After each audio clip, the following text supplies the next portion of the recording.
ରାମପୁରରେ ବିଶ୍ୱ ଏଡ୍ସ ଦିବସ ପାଳନ ଅବସରରେ ରକ୍ତଦାନ ଶିବିର ଅନୁଷ୍ଠିତ।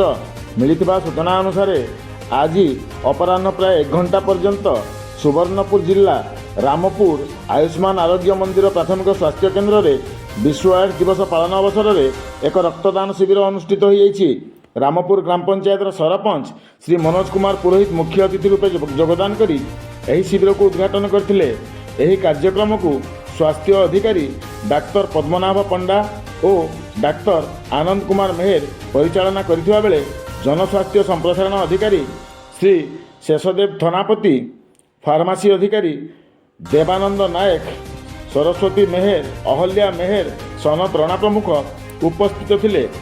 ସୋନପୁର ବ୍ଲଡ଼ ବ୍ୟାଙ୍କର କର୍ମକର୍ତ୍ତା ସୁଦାମ ବିଶ୍ୱାଳ, ଜଗତ ନାରାୟଣ ଦରୁଆନ, ଯୁଧିଷ୍ଠିର ନାୟକ ରକ୍ତ ସଂଗ୍ରହ କରିଥିଲେ। ପଞ୍ଚାନନ ପାଣ୍ଡି, ଶିବା କଲେଥ, ପ୍ରଦୀପ ନାୟକ, ବୁଦ୍ଧଦେବ ସହଯୋଗ କରିଥିଲେ।